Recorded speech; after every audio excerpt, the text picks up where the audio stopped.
Our eighth and final division is here, the NFC West, the wild, wild west of the NFL. It's shaping up to be a competitive division with possibly multiple playoff teams. But will there actually be more than one team, or maybe all four teams make it out? Let's check it out. Before I continue, I'd really appreciate it if you hit the like and subscribe button. It helps me out a lot, and hopefully I can help you out in the future with my football opinions. But besides that, let's get on to the video. After a disastrous 2024 season, the Niners look to get back on track. Now, unfortunately for this team, they lost a lot of good players here, right? Dre Greenlaw, Hufanga, Travarius Ward, Aaron Banks, and also Deebo Samuel. And of course, they're not huge players like George Kittle or maybe Nick Bosa or Fred Warner, but those guys are good players that bring a lot to the table. And there's going to be some changes up in here in San Fran, I'll tell you that. Now, they did bring back Robert Saleh, and I like Robert Saleh a lot. I actually think he's a very good DC, and I think he's going to cook with that defense. But you got to understand one thing here, right? The defense is much weaker than usual. But could he make more stars out of that defense? He could. He very well could. Now, the issue with the Niners right here is that Brock Purdy got paid big bucks, all right? And I'm going to be a contrarian here, and this is just my opinion. I think Brock Purdy played better last year than he did his MVP-like season. Now, that sounds stupid. You got to watch this guy play. You got to watch Brock Purdy play, man. When he played in that one season, he played good, but that dude was like scripted plays, checkdowns to McCaffrey and Deebo running for 80 yards. Like, it wasn't that impressive. Last year, he had worse stats, but I thought he was way better at being a playmaker. Like, you see him in the pocket shuffling, smarter decisions, not forcing the ball, takes it on his feet and runs.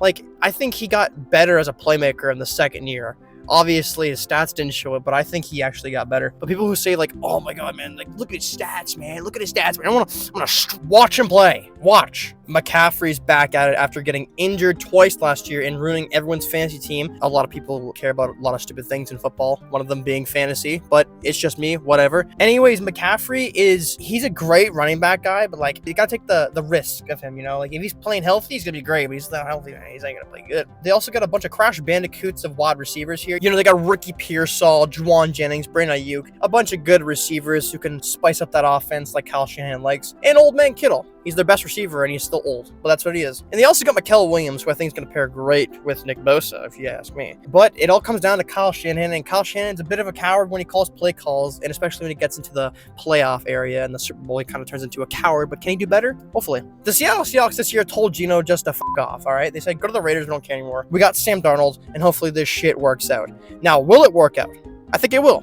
I think their offensive line is getting better. JSN is officially a wide receiver one, along with his grand master, Cooper Kupp. You know, Cooper Kupp's bones are very weak. He's made of paper mache. Every day, Cooper Kupp wakes up in the morning, breaks his legs, and breaks his arms by breakfast, and breaks his neck by dinner. That's the kind of the Cooper Kupp way, man. He's made of paper mache and glass. But when he's healthy and not getting hit, he's good. Now, they also got Kenneth Walker, who I think is a very good downhill runner. He's very strong. He's very meaty. Gets those big runs, can stay on his feet. Great stuff. They also got Zach Charbonnet, who's also a very solid running back to pair with Kenneth Walker. But can he take a starting role over and play good? I don't know.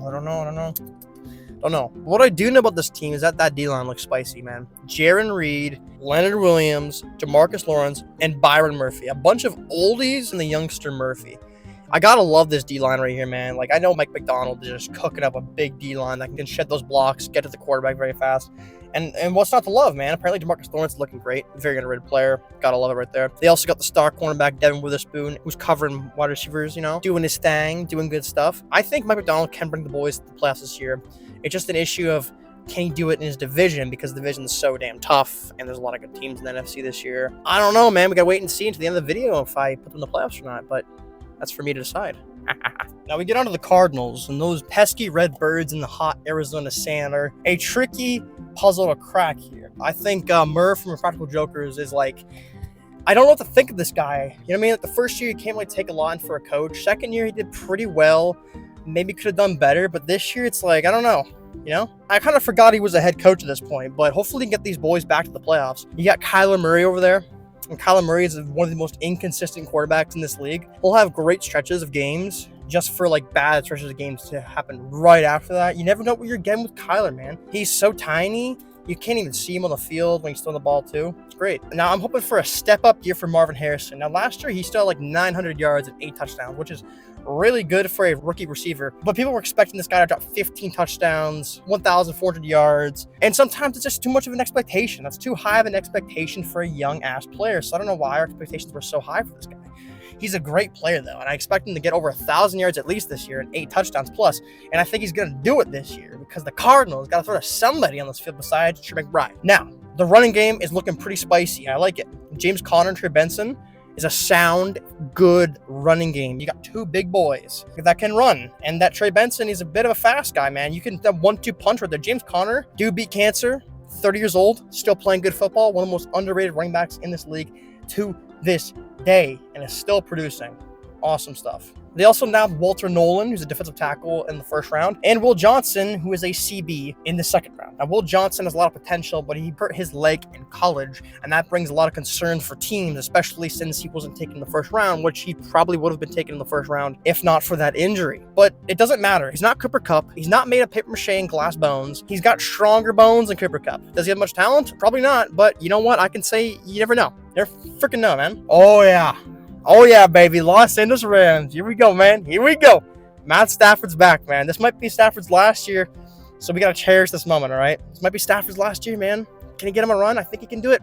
I think he can go on a run with these boys. He's got a great running back core here. Kyron Williams and Blake Corum. Kyron Williams gets a lot of yards, right? But I think Sean McVay's going to slowly incorporate Blake Corum more into that offense, maybe even splitting carries by the end of the season. I think Blake Corum has more potential than Kyron Williams. Even though Kyron Williams is a solid back, that guy averages 4.1 yards per carry. It's pretty mid, man. Just saying how it is, it's pretty mid. But they grabbed Devontae Adams, and pairing him up with Puka Nacua should be absolutely deadly. Puka's not really much of a red zone threat guy, but Devontae Adams is. So you got to worry about two elite receivers on this Rams team, plus Tyler Higbee's there, who's a very solid tight end. Then you get to the D-line. God damn, the D-line, man. Brings a tear to my eye. So good. Jared Verse, he's already a star, had the third highest pressure rate for any defensive end in the league last year. The only ones higher were Myles Garrett and I believe Micah Parsons. Those are the only two guys higher than Jared Verse. And he also got Colby Turner, very underrated defensive tackle. Byron Young, underrated edge rusher, and Braden Fisk, who almost won Rookie of the Year with Jared Verse. They had two guys on the defensive line who were in Rookie of the Year contention. That doesn't happen to normal teams, and this defensive line is going to be top 5 because they were cooking at the end of the year. They were absolutely feasting. Even against the Eagles, they sacked Jalen Hurts 7 times. 7 times against that great of an O-line. Unbelievable, man. This team's going to be good. I can't see a scenario where they're not good. I think Stafford could get hurt. But even if Stafford gets hurt and Jimmy Garoppolo goes in, obviously their team is worse. But they can still win games with Jimmy Garoppolo at quarterback. Could they do a playoff run? No, they could not do a playoff run.